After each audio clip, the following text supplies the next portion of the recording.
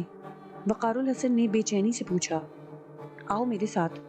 اتنا کہہ کر وہ زخموں سے چور ہونے کے باوجود یوں اٹھ کھڑی ہوئی جیسے وہ بالکل ٹھیک ہو۔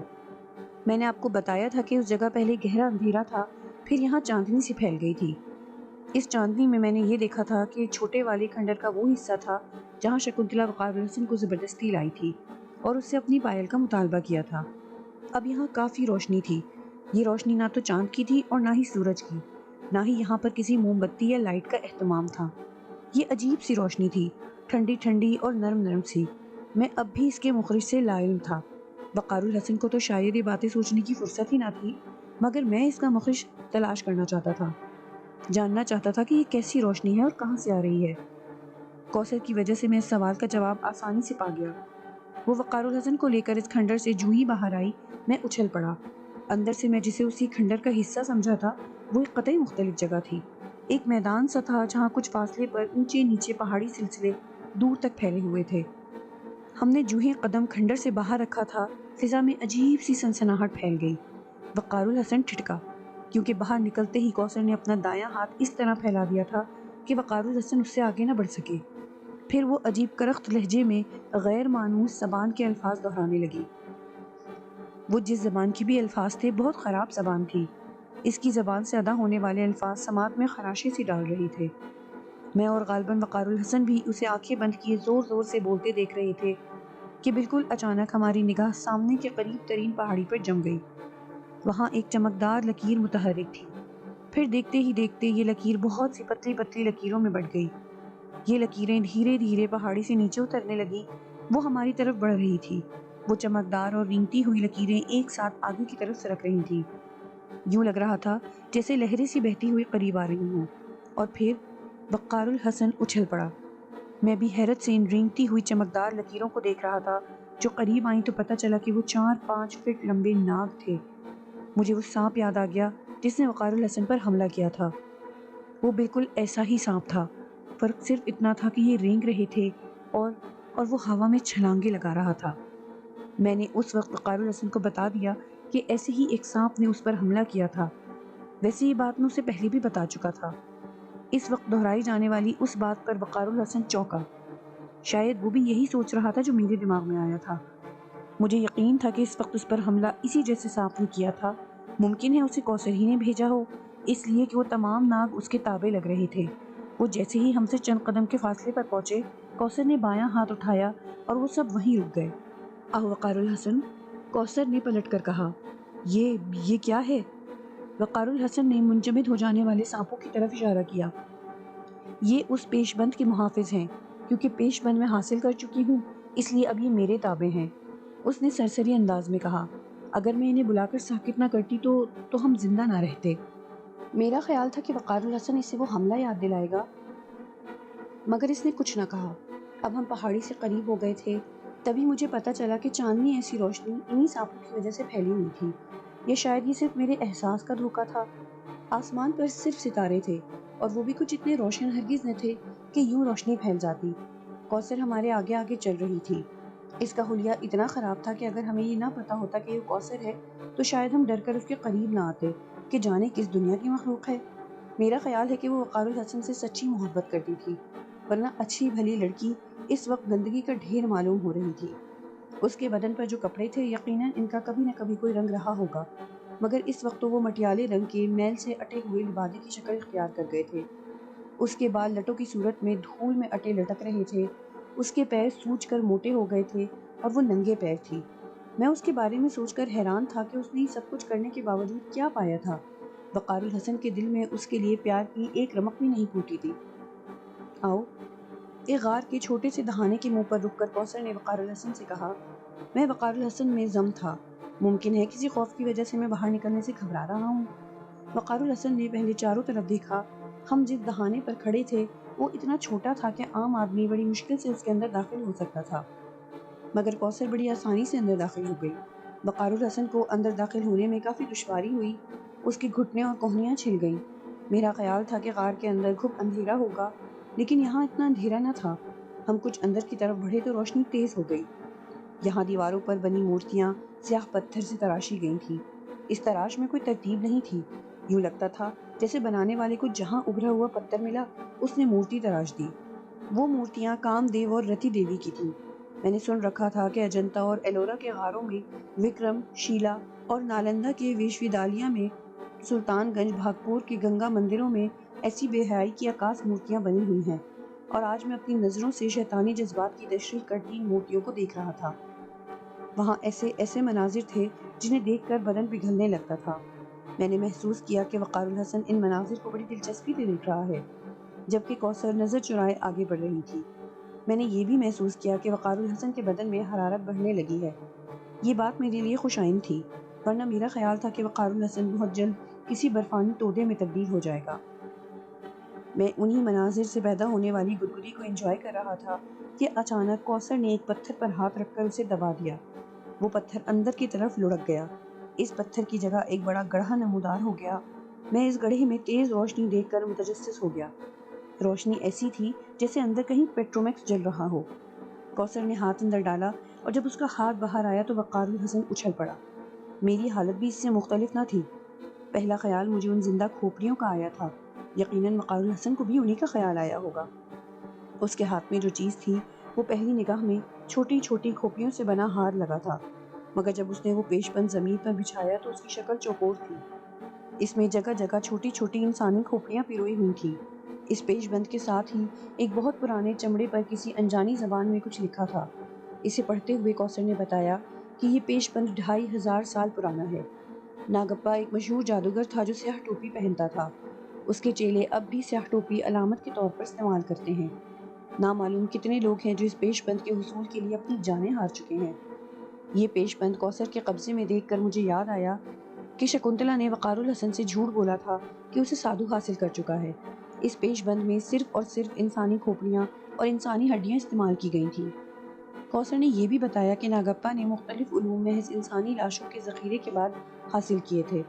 بعد میں ان انسانوں کی کھوپڑیوں کو وہ ایک خاص قسم کے محلول میں ڈال کر سکیڑ لیتا تھا۔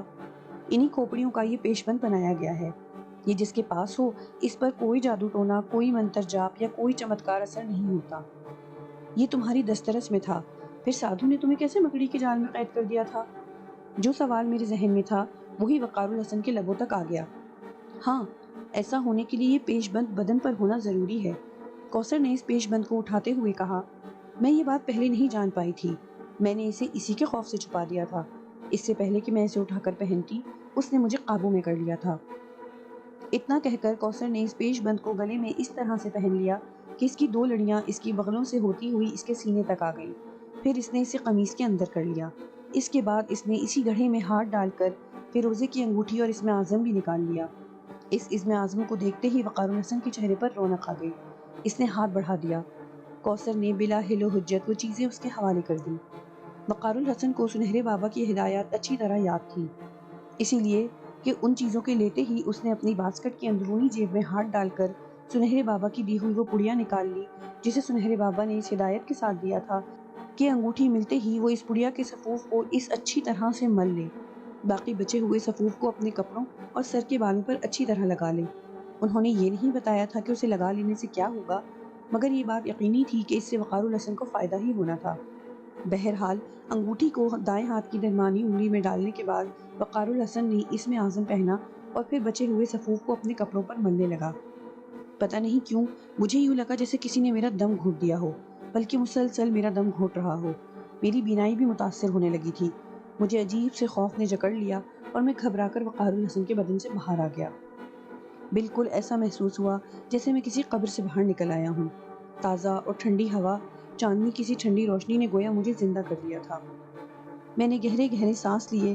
وقار الحسن وہ صفوف اب اپنے بالوں پر مل رہا تھا۔ میں اور کوثر اسے دیکھ رہے تھے۔ کوثر میری موجودگی سے بے خبر اسے تکے جا رہی تھی۔ میری نگاہیں بھی اس پر گڑی ہوئی تھیں۔ میں کسی معجزے کا منتظر تھا، شاید وہ بھی کسی چمتکار کے انتظار میں تھی، اور پھر جو کچھ مجھے دکھائی دیا تھا وہ غالباً کوثر نے بھی دیکھ لیا۔ میرے ساتھ ہی وہ بھی وقار الحسن کی طرف لپکی جو بالکل ایسے جھوم رہا تھا جیسے بے ہوش ہونے والا ہو۔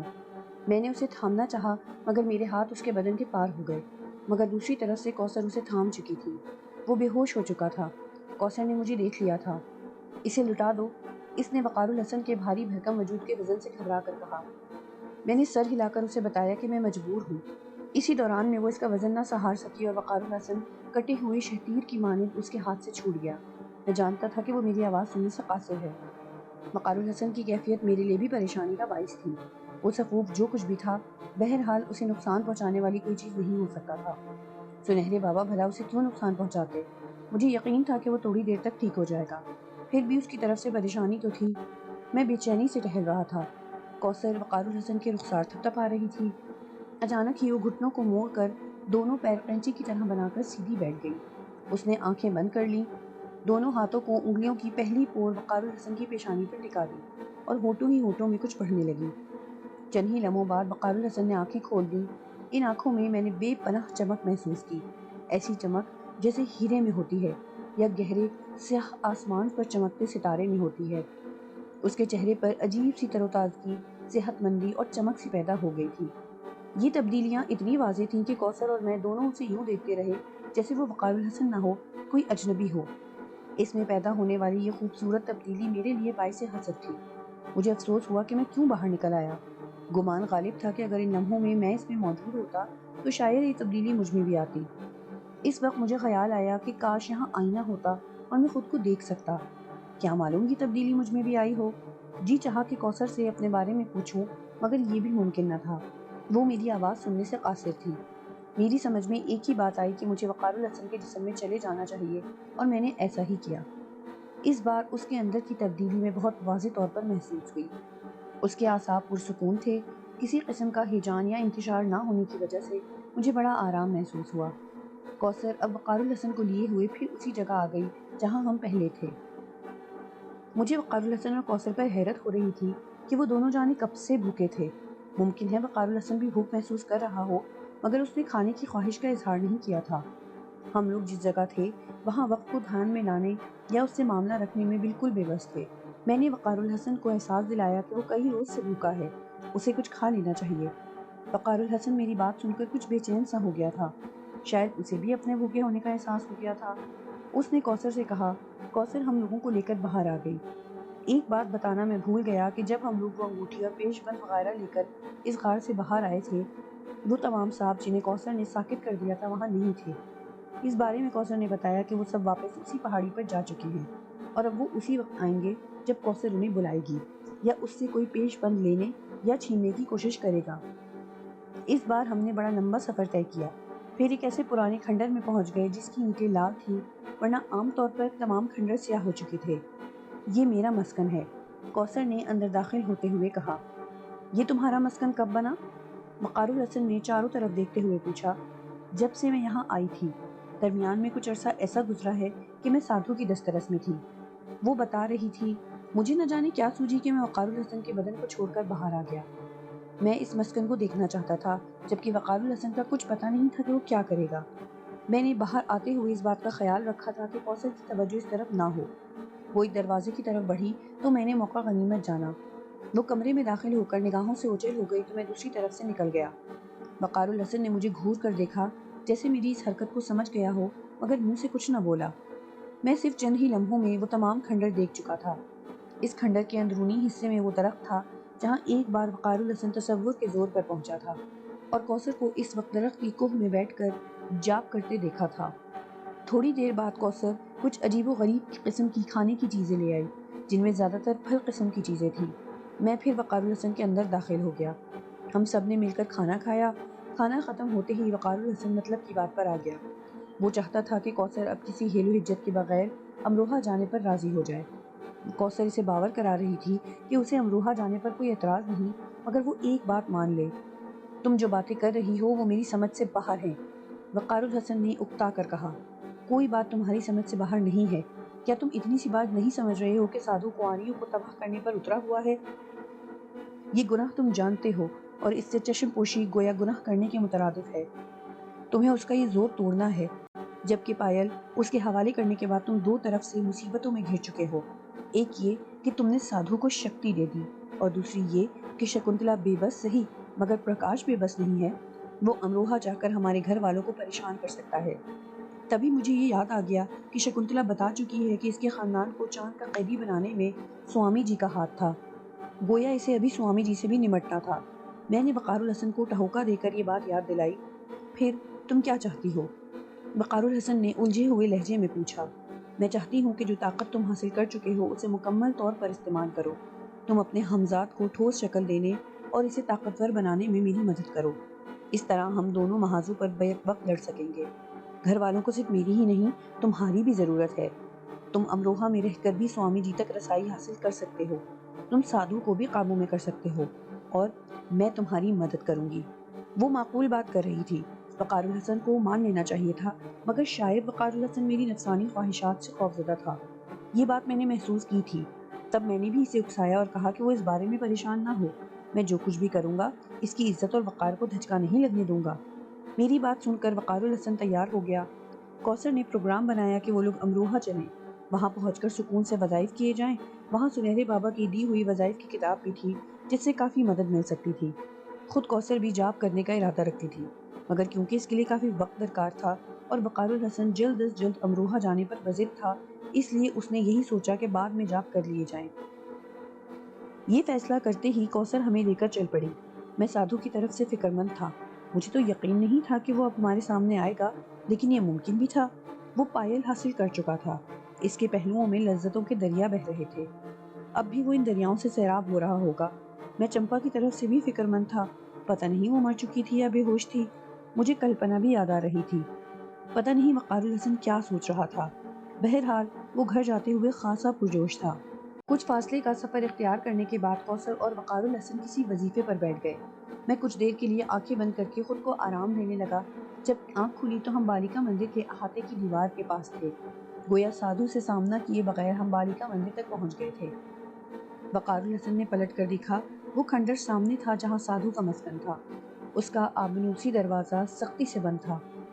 باہر گہرا اندھیرا پھیلا ہوا تھا، مگر میں جانتا تھا کہ اس بڑے ہال میں رنگین روشنیوں کے دائرے زندگی کی بھرپور عکاسی کر رہے ہوں گے۔